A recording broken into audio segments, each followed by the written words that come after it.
अस्सलामुअलैकुम, कैसे हैं आप सब? उम्मीद करती हूँ खैरियत से होंगे। मैं हाजिर हुई हूँ एक नई एपिसोड लेकर। नावल का नाम है टॉक्सिक लवर और आज ये इसकी आखिरी एपिसोड है। उम्मीद करती हूँ आपको ये नावल बहुत पसंद आया होगा। Let's start. क्योंकि मैं जानता हूँ तो मुझे इनकार नहीं करोगी, वो एतमाद से बोला। और अगर कर दिया तो? ये ने शरीर लहजे कहा। दस्तगीर की भवें तनी। फिर वो भी मस्करी से बोला, फिर मैं भी वही करूँगा जो मेरे बॉस करते हैं और जो मैंने उनको करते हुए देखा है। उठा कर ले जाऊंगा तुम्हें। जिया ने इसके सीने में चेहरा उठाया और एक भर में झुकाकर दस्तगीर को कहा, इतनी हिम्मत है? दस्तगीर की आंखों में रात का खुमार धुआं बनकर ठहर गया था। इसकी नजरें गहरी होती जा रही थी। जो कोई निगाहों की तपिश अपने चेहरे पर महसूस हो रही थी, वो इनकी ताब ना ला सकी। इसे नजरें चुरा ली। मुझ में हिम्मत बहुत है, मेरी हिम्मत को हवा मत दो लड़की, वो जुमाइनी अंदाज में बोला तो जिया इससे दूर हुई। जाओ, दी हवा, तुम्हारी हिम्मत को हाथ लगा कर दिखाओ। तुम्हारे बॉस के पास जा रही हूँ, वो कहकर हंसती हुई अंदर की जानिब भागी थी। तस्वीर इसे लड़ने लगा था लेकिन वो अंदर जा चुकी थी। वो बेबसी सा हंसकर रह गया था। शहर के कमरे में वो वैसे ही आयशा को अपने करीब किए खड़ा था। इसके गर्दन पर लब बिस्कर था।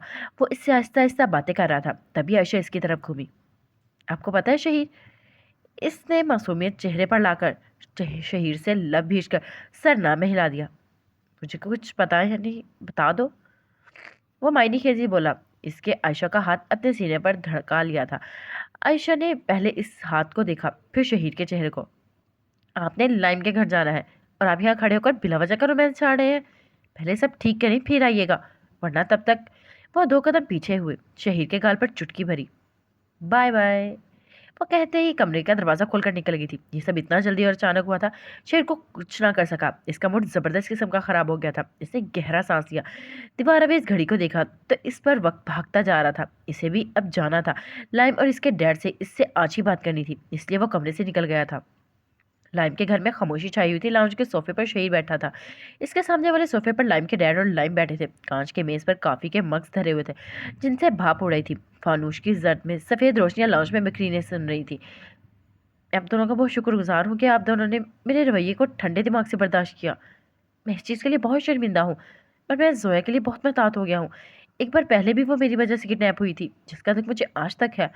इसके अल्फाज से लगता था कि वो शायद माफ़ी मांगने की कोशिश कर रहा है, लेकिन इससे ये लफ्ज़ इस्तेमाल ना किया था। ये बात लाइमर्स के डैड ने भी महसूस की थी। शहर की पूरी बात सुनकर थॉमस बोले, हमारे दिल में जोया तुम्हारे लिए कुछ बुरा नहीं है, ना पहले था ना आज। मैं जानता हूँ लाइम जोया से बहुत मोहब्बत करता है। जो कुछ हो गया है, हमें इसे भूल जाना चाहिए। ये सब एक दिन होना ही था। अगर शादी के बाद होता तो शायद ज़्यादा मसाइल पैदा होते। अब हमारे दरमियान सब कुछ ठीक हो गया है, ये ज़्यादा अच्छी बात है। हम सब अब तुम्हें से एक चीज़ चाहते हैं। शहीद ने फ़ौरन सर हिला दिया। हम चाहते हैं कि तुम जोया और लाइम की शादी जल्दी कर दो। शहीद भी यही कहना चाहता था, क्योंकि वो भी नहीं चाहता था कि अब मज़ीद कोई मसला हो। और इसलिए वो मान गया कि लाइम के चेहरे पर शर्मीली सी मुस्कान आ रही थी। शहीद और थॉमस एडसन शादी शादी के मामला तय कर रहे थे। लाइम ने चुपके से जोया को मैसेज लिखा था, मेरी बहुत जल्द होने वाली बीवी, मैं तुम्हें अब बहुत जल्द अपने सामने मुकम्मल अपना देखूंगा। वो लाइम के घर से खुशी खुशी निकलकर अपनी गाड़ी में बैठा और गाड़ी सड़क पर दौड़ाने लगा। इसने मोबाइल निकालकर आयशा को कॉल की। जी शहीर, वो दूसरी जानिब छूटते ही बोली, मैंने सब ठीक कर दिया है आयश। इसे आज लगा था जैसे सारे ज़माने का सुकून इसे यहाँ मिला है। वो गाड़ी महजूज अंदाज में चला रहा था। सच में लाइम के डैड मान गए? अशर ने जिस अंदाज में पूछा। सब कुछ ठीक हो गया है, इसने कहा। तभी इनकी कॉल के दरमियान किसी और की कॉल आने लगी। शहीद ने मोबाइल सामने करके देखा, कॉल दस्तगीर की थी। शेख का जब नंबर मसरूफ होता था तो दस्तगीर से दोबारा कॉल नहीं करता था, लेकिन आज वह मुसलसल कर रहा था। शेख का माथा ठनका। आज मैं तुम्हें अभी दोबारा कॉल करता हूँ, इसे कहकर दस्तगीर की कॉल उठाई। दूसरी जानिब से वो बोला तो शहीद की गाड़ी बेसाख्ता ही ब्रेक लगी। क्या अरमान जेल से भाग गया है? जी बॉस, वो बहुत पहले ही जेल से भाग गया था, इसी रात जब लाइमर्स के डैड मान से मिल गए थे। लेकिन हमसे ये बात छुपाई गई थी। अभी भी मुझे ये इत्तला मेरे खास आदमी ने दी है कि अरमान जेल से भाग चुका है। दस्तगीर आगे भी बोला था। शहीद ने इसकी पूरी बात सुनकर कॉल काटी और स्टेयरिंग पर मुक्का मारा। वह भी ठीक से खुश भी नहीं हुआ था कि ये अरमान। उफ, इसने कहा और गाड़ी दोबारा स्टार्ट कर ली। इसने अब अरमान को ढूंढना था और इससे भी पहले इसे सबके गिर्द सिक्योरिटी मजबूत करनी थी। जो रात कुछ देर पहले खुशगवार थी, अब इसी खौफ महसूस होने लगा था। इसने अगले ही दिन से सबके गिर्द सिक्योरिटी मजबूत कर दी थी और घर के हर अफराद को भी इस बात की इत्तला दे दी गई थी अब कोई घर से बाहर बगैर गार्ड के नहीं निकलेगा। सबके लिए ये बात बहुत बड़ी और परेशानी बन गई थी। जिया अरमान के भाग जाने से मजीद दुखी हो गई थी। वो जानती थी कि अब अरमान जरूर कोई गलत कदम उठाएगा। सबके दिल पर गुजरी रात खौफ बनकर बैठ गई थी। लाइम के डैड को भी ये बात मालूम हो गई थी। उन्होंने शहीर को कहा था कि जोया और लाइम की सादगी से शादी कर दी जाए ताकि वो लोग अमेरिका चले गए और शहीर की कुछ परेशानी कम हो, क्योंकि अब पता नहीं अरमान क्या करेगा। शहीर को फैसला करने में तामिल हुआ, लेकिन वो फिर मान गया। इसने 2 रोज बाद जोया और लाइम की शादी करने का फैसला किया था। वो चाहता था कि मैं तुम्हारी शादी बहुत धूमधाम से करूं, लेकिन अरमान की वजह से सब कुछ इतना मुश्किल हो गया कि मैं चाहकर भी नहीं कुछ कर सकता। उसे ये बात जोया को कही थी और जोया हल्का सा मुस्कुराई। मैं समझ सकती हूँ शहीर, लेकिन तुम ये सब हमारे लिए ही कर रहे हो। मुझे इस बात का कोई दुख नहीं है। मैं तुम्हारे फैसले में बहुत खुश हूँ। शहीर के कांधों से बहुत बड़ा बोझ हटा था। इसने जोया की शादी का इंतजाम करना शुरू कर दिया था। वह फिर भी अपनी तरफ से पूरी कोशिश कर रहा था कि वो इस शादी को यादगार बना दे। इसका ये काम अरमान आसान कर देगा। ये सुबह शहर पर रोशन उतरी थी। आसमान पर बादल बिखरे हुए दिखाई देते थे। सूरज इनके पीछे भी छुपा बाद हवाएं ठंडी चल रही थी। ऐसे में शहर के सबसे बड़े चर्च के बाहर एक काली गाड़ी रुकी, जिसमें से सफेद गाउन पहने जोया निकली। इसका गाउन सड़क को छू रहा था।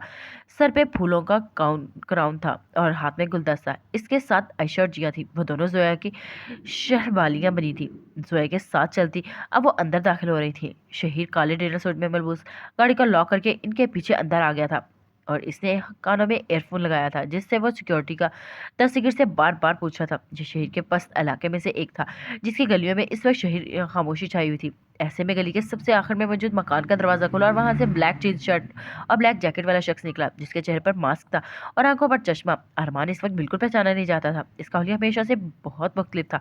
वो चलता हुआ गली के नुक्कड़ पर आ गया। वहां इसके लिए एक गाड़ी खड़ी थी, जिसमें वो बैठा और आगे बढ़ गया। वो गाड़ी लाया था और पीछे ही रह गया था। इसके हाथ में इसके काम की रकम और अरमान ने थमा दी थी। इस शख्स ने एक छोटा सा बैग भी दिया था अरमान को। चर्च में जैसे ही दुल्हन दाखिल हुई, फादर के पास खड़े लाइम ने महबूबा में से देखा। इसके डैड भी इसके करीब ही खड़े थे। जोया कदम कदम चलती इसके करीब आकर रुकी थी। कुछ ही देर में फादर ने मुकद्दस किताब सामने की और मखसूस जुमले कहने लगे। जब फादर ने अपनी बात मुकम्मल कर ली तो इसने लाइम को इशारा किया। लाइम हल्के बादामी डिनर सूट में मलबूस था। लाइम ने जोया की उंगली में अंगूठी पहना दी और इसे सामने करके इसने जोया के लबों पर लब रख दिए थे। जोया झनक सी गई थी। इनके गिर्द खड़े सबने तालियां बजाई, सिवाय आयशा के, जिसका चेहरा शर्म से सुर्ख हो गया था। इसने ये सब बस पहले टीवी में ही देखा था। अब हकीकत में देखकर वो शर्मिंदा सी हो गई थी। शहीर के इसका हाथ थाम रखा था। वो मुस्कुरा रहा था। आयशा ने कंगियों से इसे देखा था। वो मुस्कुराता बहुत खूबसूरत लग रहा था। इसकी नीली आंखों में इत्मीनान था। अरमान ने चर्च से कुछ फासले पर गाड़ी रोकी और बैग खोला जो इसके पास रखा था। इसमें से पिस्टल था और 7 गोलियां। अरमान ने इन गोलियों को पिस्टल में भरा और गाड़ी के शीशे नीचे करके इसे चर्च के दाखिली दरवाजे को देखा, जिसके बाहर गार्ड खड़े थे। अरमान को अंदाजा था कि अब कुछ ही देर में शहीर वगैरह बाहर आ जाएंगे, इसलिए मैं इंतजार करने लगा था। चर्च में सब शादी की सारी रसूमात हो गई थी तो जोया ने पलटकर जिया को देखा, जो मुस्कुराकर इसे ही देख रही थी। जोया इसके करीब आई। बहुत मुबारक हो। जोया ने इसके करीब आई तो जिया ने इससे गले मिलकर कहा। जोया इससे जुदा हुई और हाथ में मौजूद गुलदस्ता इसकी जानी बढ़ा दिया। अब हम में से सिर्फ तुम ही रह गई हो। मेरी दुआ है अब तुम भी जल्दी ही से इसी की हो जाओ, जो तुम्हें देख देख कर थकता नहीं है। जोया ने कहकर कुछ फांसे पर अकड़े खड़े दस्तगीर की जानिब इशारा किया था, जिसकी नजरें जिया पर ही थी। जिया शर्मा गई थी। वो जानती थी दुल्हन के हाथ में मौजूद गुलदस्ता जिस लड़की को मिलता है इसकी शादी जल्दी हो जाती है, ऐसा ईसाईयत में माना जाता है। जिया ने वो गुलदस्ता थाम लिया तो जोया शहीर की जानी बढ़ गई थी। वो इनसे मिल रही थी। इनकी आंखों में नमी दर आई थी। लाइम इसके पहलू में आ रुका था। वो भी शहीर और आयशा से मिला और फिर वो सब बाहर की जानी बढ़ गए।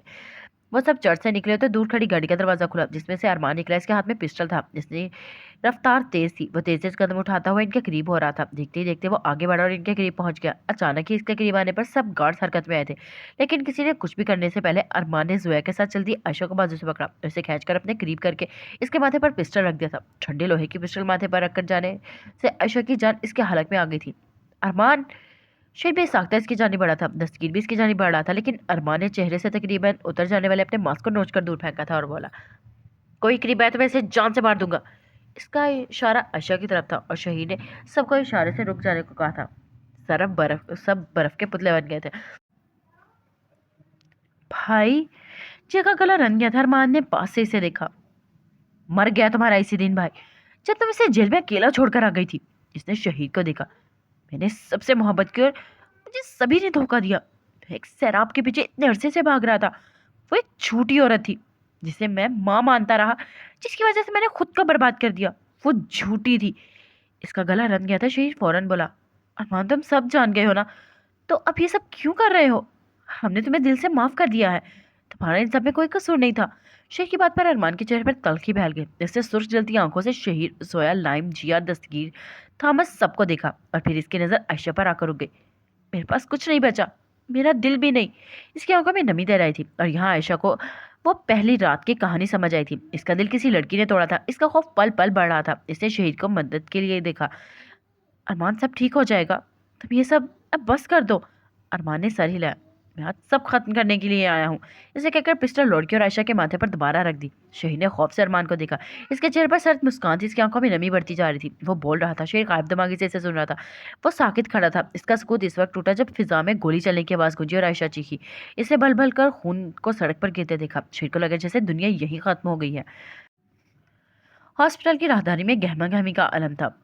वो सब वही खड़े अपने गिर आते जाते लोगों को देख रहे थे। सभी की आंखें नम थी। किसी के दिल टूटे और खामोशी से मौत की आगोश में जाना इन सबको ही हिला गया था। इसके बचने की उम्मीद 10% थी और इन्हें इस 10% को ही 100% समझकर दुआएं करनी थी। शहीद सबसे अलग खड़ा था। इसके जहन में अभी तक इन जुमलों की बाजगश थी। मैंने अपने माँ बाप को मार दिया। अरमान का गला रन गया था। इसने आयशा की कनपट्टी से पिस्टल हटाकर अपने सीने पर रखा। शेर कदम उठाता अब ऑपरेशन थिएटर की जानिब बढ़ा था। इसे अपने कदम मुर्दा मालूम होते थे। मैंने तुमसे शहीद तुम्हारा सब कुछ छीन लिया। इससे आंखों में नमी समेट आई थी। इसके चेहरे पर सर्द मुस्कान थी जिसमें बस तकलीफ ही दिखाई देती थी। ऑपरेशन थिएटर के दरवाजे के ऊपर सुर्ख बल्ब रोशन था। अरमान की जिंदगी का फैसला अब इस बल्ब के बुझने का मुंतजिर था। शहीद ने इसका सुर्ख बल्ब से नजरें हटाई और हाथ फैलाकर क्रॉस पे दरवाजे पर रख लिया था। इसने आंखें मूंदकर अरमान की खुशबू को महसूस करना चाहा। तुमसे तुम्हारी मोहब्बत तक छीनने की कोशिश की, मैंने सब बर्बाद कर दिया, इतना बर्बाद कर दिया कि अब मुझसे कोई मोहब्बत नहीं करता। मेरी सगी बहन जिसको मैंने अपने बच्चों की तरह पाला है वो मुझे नापसंद। वो रुका और तस्वीर की नफरत करने लगी है। मैं इसके लिए मर गया हूँ। वो अब कुर्ब से हंसा। अरमान सबके लिए मर गया, मैंने सब कुछ खो दिया। इसने आखिर में कहा। शेर इसके करीब अभी बढ़ता कि इसने अपने सीने पर धरी पिस्टल का ट्रिगर दबा दिया। इसे दबाने से पहले इसने आयशा को कहा। इसे अपनी शर्ट से अरमान के खून की बू आ रही थी। वो इसे अपने इर्द गिर्द महसूस कर रहा था। इसे सोचा था कि वो अरमान को जोया की शादी के बाद जेल से निकलवा लेगा। इसे समझाएगा, इसे वही मोहब्बत देगा जो शहीद पहले दिल में कभी अरमान के लिए रखता था। जो हुआ इसमें अरमान का कोई कसूर नहीं था, लेकिन शहीद के लिए कुछ भी करने से पहले अरमान ने इतना बड़ा कदम उठा लिया। इसने अपने सीने पर गोली चलाई थी। वो इस दिल को मार देना चाहता था जो मोहब्बत में अंधा होकर रह गया था। शहीद ने कुर्ब से आंखें मीची थी। मुझे तो माफ कर देना। फिर फिजा में गोली की आवाज गूंजने लगी। आवाज ने सबको पत्थर का कर दिया था। आयशा को अरमान ने खुद से दूर धकेल दिया था और वो गोली चलने पर और फिर अरमान के वजूद से भल करते खून को देखकर चिल्लाई थी। शहीद यहाँ तब तक खड़ा रहा जब तक ऑपरेशन थिएटर का वो सुर्ख बल्ब बुझ ना गया।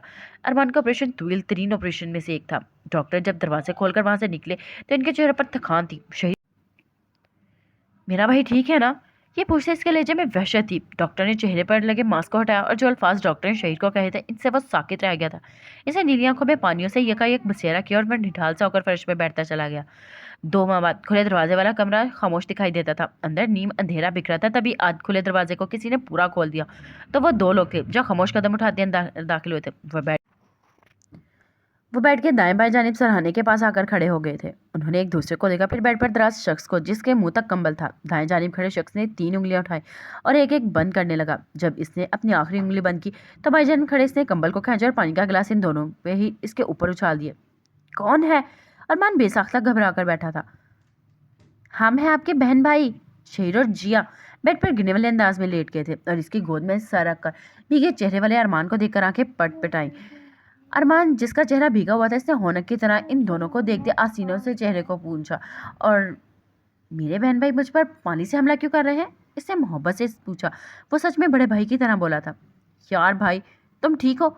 पता भी है हमने जाना है और फिर भी अभी तक सो रहे हो। इससे सर झटका। Not fair. अरमान ने बेसाख्ता दीवार अवेज घड़ी को देखा था। अभी तो सुबह के 5 बजे हैं। जिया ने सर हिलाया। हाँ तो अभी आपने नाश्ता भी तो बनाना है।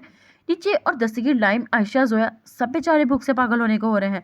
जिया और शहीद इसकी गोद से उठे। अब बस करें, जल्दी उठे, आपके भूखे बहन भाई सब नीचे वेट कर रहे हैं।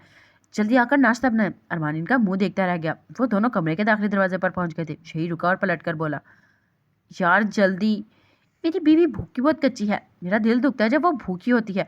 आ जाना भाई जल्दी से, वो हंसी दबाकर बोला और जिया ने कहका लगाया। मेरा दस्तगीर भी ऐसा ही है। वो दोनों आंधी तूफान की तरह बोलते हुए कमरे से निकल गए थे। अरमान कुछ देर बैठा समझने की कोशिश करता रहा कि इसके साथ ये हुआ क्या है। दिमाग को वक्त लगा इस सबको समझने में। फिर जब इसे नीचे से अपने नाम की पुकार सुनाई देने लगी तो वो भागकर वॉशरूम में घुसा।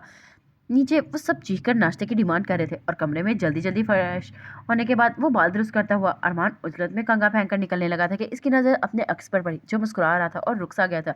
शीशे के करीब और अपने आप को तवज्जो से देखने लगा। डॉक्टर शहीर के कंधे पर हाथ रखकर कह रहा था।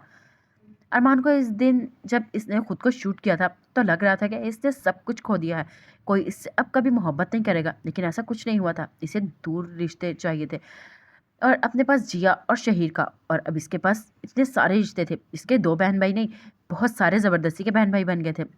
आपके भाई दुनिया के इन चंद लोगों में से एक है जिनका दिल दाएं जानिब होता है। इनका ऑपरेशन कामयाब रहा, वो कुछ देर में होश में आ जाएंगे। अरमान खड़ा अपना अक्स देख रहा था और माजी याद बनकर धुएं की तरह आंखों में ठहरने लगा था। शही ने जब डॉक्टर की यह बात सुनी तो इसे अपने कानों पर यकीन आया। वह बेसाख्ते ही फर्श पर बैठता चला गया। इसकी आंखें भीग गई थी। वो पहली बार अरमान के लिए रोया था और वहीं इसे सोच लिया था इसे अस्पताल में ही सारी बातों को छोड़कर सिर्फ अपने भाई को अपने साथ लेकर जाएगा। अरमान इस वक्त अस्पताल में ही रहा था जब तक वो मुकम्मल ठीक ना हो गया। जब वो होश में आया तो शहीद ने इसके करीब बैठकर एक बात की थी। पहली जिंदगी तुम्हारी थी, तुमने अपने हिसाब से गुजार दी। ये जिंदगी अब मेरी है। मैंने अपने भाई को बचाया और मैं अब इस भाई को खुद से दूर नहीं जाने दूंगा। और अगर तुमने ऐसा नुकसान पहुंचाने की कोशिश की तो मैं तुम्हें जान से मार दूंगा। आखिर में कहते हुए इसकी आवाज़ रंध गई थी। अरमान फूट फूट कर रोने लगा था। शहीद ने इसके हाथ को मजबूती से थाम रखा था। वो दोनों बहुत देर तक बैठकर रोते रहे थे। जब अरमान अपने बंगले में आया तो इससे वो बंगला बहुत वीरान लगा। इसमें नीम अंधेरे में डूबे बंगले के लाउंज को सबसे पहले रोशन किया। अब इससे यहाँ अकेले रहना ऐसा लगता था कि वो अभी अपनी सीढ़ियाँ चढ़ ही रहा था कि इसे शहीद की आवाज़ आई। यार भाई, मेरी जगह इस घर में। अरमान चौंक कर पलटा था। यार बताओ, वो आइश वो भी इधर ही रहेगी अब। शहीद के हाथ में बड़ा सा बैग था। वो एक दूसरे को इससे आयशा का हाथ थाम रखा था। अरमान को समझ नहीं कि वो क्या कहे। क्या देख रहे हो भाई, नहीं है जगह, मैं जाऊं? अरमान ने सर ना में हिलाया। नहीं। वो बस इतना ही बोला था कि शेर खुशी से सीढ़ियां चढ़ा और इसके गले लग गया। I love you. इस अरमान के गाल चूमा और फिर पलटकर आयशा का हाथ पकड़कर वो बोला, जबकि जबकि अरमान ऐसे वाला नहीं कहा। मेरा कमरा कौन सा है? अरमान से कोई जवाब ना दिया जा रहा था। वो ताज्जुब से बस शहीद को ही देखता रहा। अच्छा, ऊपर वाला, शहीद ने खुद ही कहा और आयशा को लेकर ऊपर चला गया। अरमान इधर ही खड़ा था कि अभी इसे जिया की आवाज आई। भाई! वो तकरीबन चिल्लाती हुई अंदर आई थी। इसने अरमान को देखा और वो भागकर इसके सीने से लगी। मेरी दस्तगीर से लड़ाई हो गई है, मैंने नहीं रहना इसके साथ, आपके साथ रहना है। इसने भी अरमान का गाल चूमा। मैं अपने कमरे में जा रही हूँ, वो भी कहे ऊपर चली गई थी और अभी वो पहुंची ही होगी कि अरमान ने दस्तगीर को आते देखा। मुझे आपने एक बार घर जमाई की ऑफर की थी ना? इसका अंदाज पूछने वाला था। की थी, मुझे याद है। जब अरमान ने कोई जवाब ना दिया तो दस्तगीर ने कहा, इसके गाल चूमा। मैंने वो कबूल कर लिया है। मेरी बीवी मेरे साथ खुश नहीं है और मैं इसके बगैर वो ऊपर ही गई होगी। मैं भी जा रहा हूँ, वो कहकर जिया के कमरे की जानी बढ़ गया था। अरमान को ये समझ नहीं आ रही थी कि इन दोनों की शादी कब हुई। अब इसे कौन बताए कि वो दिल में शादी कर चुके हैं, अब बस ऑफिशियली रहती है। अरमान ने गहरा सांस लिया। इसे अब किसी की आने की उम्मीद नहीं थी, इसीलिए अभी जाने ही लगा था कि इसे एक अजनबी सी आवाज़ में सुनाई दी। मैं अंदर आ जाऊँ? दाखिली दरवाजे पर लाइम खड़ा था। अरमान ने इसे बहुत तवज्जो से देखा। इसे याद आ गया था कि ये कौन है। लाइम चलता हुआ इसके मुकाबले आ रुका था। मैंने सुना है आपको रिश्तों की कमी है। वो अरमान से बगलगीर हुआ। मुझे भी है, मेरा कोई भाई नहीं था, लेकिन अब मैंने आपको अपना भाई मान लिया है। इसे भी अरमान का गाल चूमा। मैं किस कमरे में रहूं? अरमान ने चंबे से इधर देखा। बताए ना। अरमान कुछ देर इसे देखते रहा, फिर इसने नीचे लाउंज में आगे बने एक कमरे की जानिब इशारा कर दिया। लाइम ने खुशी से इसे देखा। शुक्रिया। वो यह कहकर कमरे की जानिब बढ़ गया था। वो कमरे में गया और दाखिली दरवाजे से देखा। जोया अंदर आई। मेरे शौहर इधर आए हैं भाई अरमान। अरमान का एक और धक्का लगा। वो चलती हुई अरमान के सामने आई। बताएं भी, वो मुझसे लड़ कर आए हैं। मैं बहुत उदास हूँ, इसने रोनी सुरंद बनाकर कहा। अरमान का दिमाग माउफ हो गया था। ये सब अचानक पता नहीं क्या हो रहा था। वो समझने से कासिर था। इसने गायब दिमागी से इस कमरे की तरफ इशारा किया जहां लाइम गया था। जोया भी खुशी खुशी वहां चली गई थी। अरमान ये सोच रहा था कि वो किस कमरे में जाए। वो बेचारा गेस्ट रूम में ही चला गया। इसके बाद वो सब अरमान के बंगले में ही रह रहे थे। वो इसे सुबह उठा देते ताकि अरमान ऑफिस जाए। भाई, ऑफिस नहीं जाओगे तो हमारा खर्चा कैसे उठाओगे? अगले रोज शहीद ने इसे उठाकर ऑफिस जाने के लिए कहा और साथ ये बात भी कहकर वो चला गया था। इसके बाद अरमान मामूल से ऑफिस जाने लगा था। शाम में वो सब इसे घेर कर बैठ जाते, खूब बोलते और इसी के बेड पर लेट जाते। वो तंग आ जाता था इनकी बातों से और नींद से इसका बुरा हाल हो जाता था, पर वो हिलते नहीं थे। बड़ी मुश्किल से वो जाते थे। इनके जाने के बाद अरमान में इतनी हिम्मत नहीं बचती थी वो कुछ सोचे, और वो बेड पर ही लेटता और सो जाता था। अगर वो सब अरमान के पास इस वक्त ना आते तो वो कभी इस ट्रॉमा से बाहर ना निकलता। इसका दुख और एहसास से जुर्म से फट जाता, लेकिन शहीद को यह गवारा नहीं था। इसने अरमान को अकेले अब नहीं छोड़ना था, और अरमान को इन 2 माह में इन सब की इतनी आदत हो गई थी कि वो अब जिंदा रहना चाहता था। शीशे के सामने खड़े अरमान की आंखों में नमी सी ठहर गई थी। इसने अपने हाथ की पुष्ट से साफ किया और इस भूखे बहन भाइयों के लिए नाश्ता बनाने के लिए नीचे चला गया। इसे नीचे आकर सबके लिए नाश्ता बनाया। इसे नाश्ता बनाते बनाते 8 बज गए थे। कितना कुछ तो वो तोड़ता फोड़ता और शहीद किचन के काउंटर पर बैठ कर इसे कहता, बहुत ही फुहड़ हो तुम भाई। अरमान कभी इसे नाराजगी से देखता, कभी घूर कर रह जाता, लेकिन वो शहीद की कंपनी एंजॉय करता था। जब इन सब ने नाश्ता कर लिया तो दस्तगीर खड़ा हुआ। मैं अब चलता हूँ, जाकर तैयारी भी करनी है। इसने एक शौक नजर जिया पर डाली थी और घर से निकल गया था। आज उन्होंने जिया की शादी फिक्स करने दस्तगीर के घर जाना था। इसकी अम्मी दस्तगीर की शादी के लिए बहुत पुरजोश थी। वो तो बहुत पहले ही चाहती कि दस्तगीर और जिया की शादी हो जाए, लेकिन शहीद ने कहा था कि जब तक अरमान मुकम्मल ठीक नहीं हो जाता वो जिया की शादी नहीं करेंगे, और दस्तगीर फौरन मान गया था। अब अरमान मुकम्मल ठीक हो गया था, इसलिए दस्तगीर ने शहीद से दरख्वास्त की थी कि अब वो शादी के लिए मान जाए। हाँ, जैसे तो मैं चाहता ही नहीं हूँ तुम्हारी शादी हो, इसने नाराजगी से कहा। दस्तगीर शर्मिंदा सा हुआ था। बॉस, ऐसी बात नहीं है। शहीद भी इसके कंधे पर हाथ रखा। मैं जानता हूँ, इसने मुस्कुरा कर कहा था। इसके बाद दस्तगीर अपनी शादी की तैयारी में लग गया था। वो यहाँ से रात के जाता और सुबह तड़के ही आ जाता। जिया से मिलना, इससे बातें करना, इसका मुस्तकबिल बातें करना इसे अच्छा लगता था। दस्तगीर जाने के बाद वो सब जल्दी जल्दी तैयार हुए और 12 बजे ही दस्तगीर के गांव की जानिब चल दिए थे। दस्तगीर अपना घर शहर में था, लेकिन इसकी अम्मी दस्तगीर के चचा के घर रहती थी। इन्हें गांव में रहना अच्छा लगता था और दस्तगीर भी काम में मसरूफ रहता था, इसीलिए इसने अपनी अम्मी को गांव में ही रहने दिया। अब इसे सोचा था कि जिया के आने के बाद वो अम्मी को लेकर शहर में शिफ्ट कर हो जाएगा। वो कड़ी दोपहर में दस्तगीर के गांव में पहुंचे थे। आयशा, शहीर, जोया, लाइम, जिया सब अंदर बढ़ गए थे। अरमान गाड़ी को लॉक कर रहा था, तभी इसे महसूस हुआ जैसे इसे कोई देख रहा है। इस बेसाख्ता इधर उधर देखा, फिर इसने गर्दन मोड़कर अपने पीछे देखा तो पीछे बने मकानों में से एक मकान की लकड़ी के दरवाजे की ओर से कोई झांक कर देख रहा था। इसकी मोटी बादामी आंखों का काजल था। दुपट्टे को पकड़कर इसने नाक पर रखा हुआ था, पर वो सर पर ना था, इसलिए इसका परिंदा लहकता हुआ दरवाजे के साथ झूल रहा था। इस लड़की की मरी मरी उंगलियां और सफेद रंगत अरमान को मोहब्बत कर गई थी। वो दरास्ता इसे देखते ही रह गया था। लड़की ने इसे मुसलसल देखते पाते इसने भवें सुकेड़ कर नाराजगी से इन आंखों में जाहिर होने लगी थी और सर झटक कर अंदर चली गई थी। अरमान का सर इसके जाने के बाद टूटा। वो फिर अंदर की जानिब बढ़ गया। अंदर मेहमानों के साथ तकल्लुफ बरतते हुए इन्हें नई चादरों वाले पलंग पर बिठाया गया था। दस्तगीर की अम्मी का खुशी से दूरी हो रही थी। वो बार बार जिया का माथा चूम रही थी। जिया को बेसाख्ता अपनी मम्मी याद आई। इसकी आंखें भीग गई थी, लेकिन इसने इन नमी को अंदर ही उतार लिया था। वो नहीं चाहती थी कि अरमान कुछ भी महसूस करे, इसलिए वो मुस्कुराती रही। अरमान इसे मोहब्बत से देख रहा था। जब इनकी शादी की डेट फिक्स हो गई तो अरमान ने जिया को गले लगाया। मेरा बेटा। अरमान ये अल्फाज बहुत दिनों बाद कहा तो जिया खुद को रोक ना सकी और फूट फूट कर रोने लगी। इसे बहुत मुश्किल से अरमान ने चुप करवाया था। तभी दस्तगीर ने खाने का इंतजाम कर दिया था, इसलिए वो सब दूसरे बड़े कमरे में खाना खाने जा रहे थे कि कमरे का दाखिल होते ही अरमान की नजर ठहरी। कमर पर झूलता परांदा और नाजुक सरापा इसकी पुश्त को देखने लगा। अरमान के दिल में ख्वाहिश हुई थी कि वह सामने खड़े माहे रुख पलट कर इससे नजरें मिलाए और इसकी ख्वाहिश को शहर हुब में एहतराम दिया गया। मोहब्बतों के फसूस जहन में किरणों में घुलने लगे। सूरज बुझने लगा था। हवा इसी हवा में आंचल उड़ती पलटी किसके पलटते इसका आंचल शरारत से इसके मुंह पर आया। अरमान यकटक इसे देख रहा था। इस लड़की के आहिस्ता आहिस्ता आंचल को चेहरे से हटाया और सामने अरमान को खुद को घूरते देखा तो इसका दिमाग घूम गया। इसने दांत पीस और पैट पटक कर इसके पैर में डाली पाजेब झनक से उठी और छनकारती मुकाबिल के खड़े शख्स का दिल एक बार फिर से लुट गया था। शहर का बाबू गांव की हीर पर दिल हार बैठा था। जाने वाली चली गई, पर अरमान के सबसे अनमोल चीज अपने साथ ले गई थी। इसके बाद अरमान का दिमाग किसी पतंग की तरह उड़कर हीर की तरफ जा रहा था, जो बाहर खड़ी दस्तगीर की अम्मी के साथ काम करवा रही थी। कोयनी की गली में रहती थी। दस्तगीर की अम्मी इससे इसकी बनी हुई थी, इसलिए काम करवाने आ गई थी। फिर जब तक वह अरमान के सामने रही, अरमान ने इसे ही देखा और इसे दिल में सिर्फ मोहब्बत ही थी। इसके दिल में इसके पूरे जिस्म को अपने कब्जे में कर लिया था। वापसी में वो पूरे रास्ते बिला वजह ही मुस्कुराता रहा था। शही ने यह बात नोट की थी। घर आकर भी वो इसका अंदाज बदला बदला लगता था। जब अरमान अपने कमरे में दाखिल हुआ तो शहीर भी इसके पीछे गया। इसने दरवाजा नॉक किया। जब अरमान ने दरवाजा खोलकर इसे देखा तो एवं ही हंसा। अरे तुम आओ ना, वो चहकर बोला था। शहीर की एक भवें तन गई। अरमान ने इसके लिए जगह छोड़ दी थी। वो अंदर आया और अरमान को जांचती नजरों से देख रहा था। जब ये बात अरमान ने महसूस की तो बोला, क्या हुआ? शहीर कदम कदम चलता इसके करीब आया। बदले बदले सरकार नजर आते हैं, दिल की बर्बादी के आसार नजर आते हैं। अरमान धक से रह गया। क्या मतलब है तुम्हारा? इसने नजरें चुराई। शहीर को पक्का यकीन हो गया था कि बात हाथ से निकल चुकी है। कहाँ की है? अरमान ने हैरान होने की अदाकारी की। कौन? शहीर ने बड़ी रहमी से इसे देखा। भाई तुम ऐसे ड्रामे करोगे तो क्या मैं मान जाऊंगा? इसने सर नाम हिलाया। मोहब्बत इंसान को बुजुर्गी देती है और ये बुजुर्गी ही हर दिल के रोग को पहली नजर में पहचान जाती है। मत भूलो मैं इन सबसे गुजर चुका हूँ। अरमान को इसने अपने सामने बिठाया और अरमान कुछ देर खामोश रहा, फिर इसने बताना शुरू कर दिया। शहीद ने पूरी बात सुनकर कानों पर फिल्मी अंदाज में हाथ रखे। चलो, घर के बड़े तो इश्क हो गया है, अब कमाएगा कौन? शहीद ने सर पकड़ लिया था। मोहब्बत इंसान को बेकार कर देती है और भाभियां भाइयों को अलग यानी जाने का सामान बांध लो। इसने ऑफिस से अफसोस से कहा और आंखें टिपटिपाई। अरमान बेसाख्ता ही हंस दिया। ऐसा तब होगा ना जब वो लोग मानेंगे।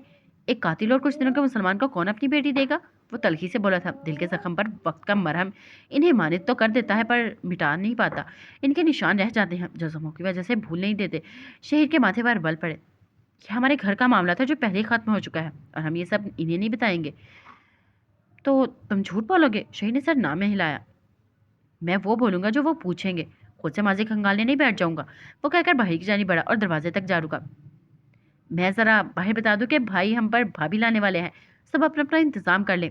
वह हंसी दबाकर वहां से निकल गया था और अरमान पीछे हंसता रह गया था। शहीद ने सबको जमा किया और अरमान की मोहब्बत बता दी। सभी दंग रह गए थे। फिर जिया उछली। मेरी और अरमान भाई की शादी एक साथ ही कर देते हैं। सब इसकी बात को पसंद आई थी और जब ये बात दस्तगीर को पता लगी तो इसने शहीद को पूरे अतमाद से कहा था, मैं संभाल लूंगा बॉस। और इसने ये काम करके भी दिखाया। इसकी अम्मी ने अपनी जमानत पर हीर का रिश्ता अरमान के लिए मांग लिया था और इनकी शादी भी इसी दिन हो गई थी जिस दिन जिया और दस्तगीर की हुई थी। अरमान मलिक के बंगले में जब अरूसी जोड़े वाली दुल्हन ने कदम रखा तो नीम अंधेरे मिट गए। पूरी इसरारियत बाहर भाग गई थी। नहाई दूर होकर खड़ी कह रही थी। अब हर तरफ खुशियां बिखर गई थी। अरमान के कमरे में फूल बिखरे हुए थे और इसके सामने इसके तन्हाई के साथ ही बैठी थी जिसको देखकर वो मुस्कुरा रहा था। और यहाँ अरमान मलिक के सब कुछ मिल गया था। वो मोहब्बत के मामले में बदकिस्मत नहीं था और इसे वो सब रिश्ते मिल गए थे जिसके लिए वो भागता फिर रहा था। गांव की फिजा में रात का खुमार शामिल था। जिया को हल्की सी ठंड महसूस हुई थी। वो कच्चे बड़े से कमरे में बैठी थी। सलाखों वाली पुरानी खिड़की से हवाएं अंदर आ रही थी। वो सिमटी हुई थी तभी दरवाजा खुला और वहां से कॉटन के सूट में मलबूस गहरी मूछों दाढ़ी वाला दस्तगीर दाखिल हुआ।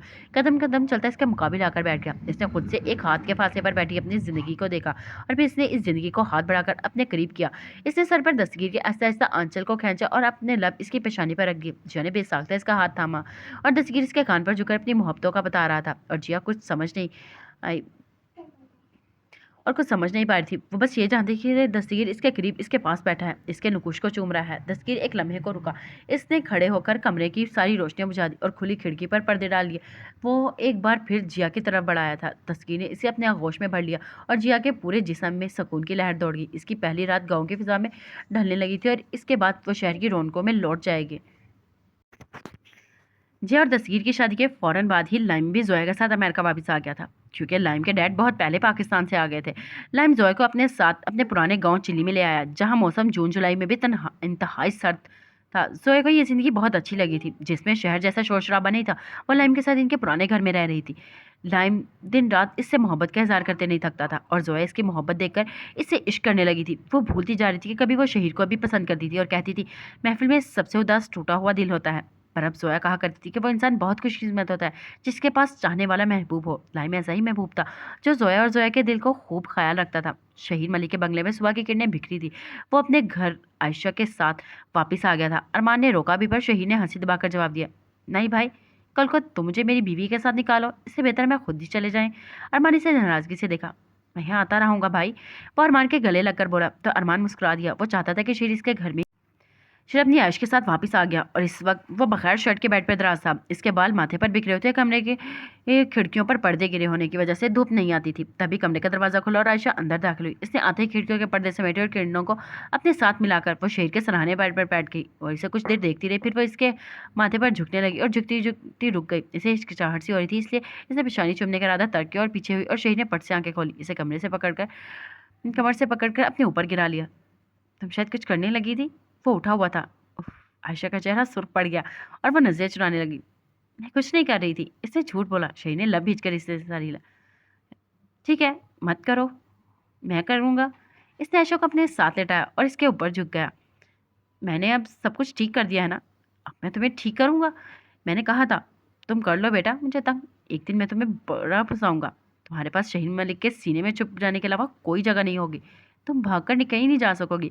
वो कहता कहता इस पर झुकता चला गया। इसने आयशा की गर्दन पर लब रखी। इसकी हल्की बड़ी दाढ़ी आज भी आयशा को अपनी गाल पर मिस होती महसूस हो रही थी। वो कुछ करने की कोशिश भी करती तो शहीन ने इसके हाथ अपनी कमर पर जबरदस्ती हायल किए हुए थे। अब तुमसे भागने की कोशिश की तो मैं तुम्हारी पिटाई करूंगा गंदी। वो नाराजगी से कहता है। इसकी में चूमने लगा था। आयशा की गिरफ्त खुद से ही शेर की कमर पर मजबूत हो गई थी। वो शेर की शिद्दत से हार चुकी थी। इसने अपना आप शहीर को सौंप कर आंखें मूंद ली। तलू होती सुबह इनसे शर्मा कर रुख मोड़ चुकी थी। और बस यही अमीर हमजा ने टॉक्सी लवर की दास्तान को मुकम्मल करके अपना फ़र्ज़ पूरा कर दिया।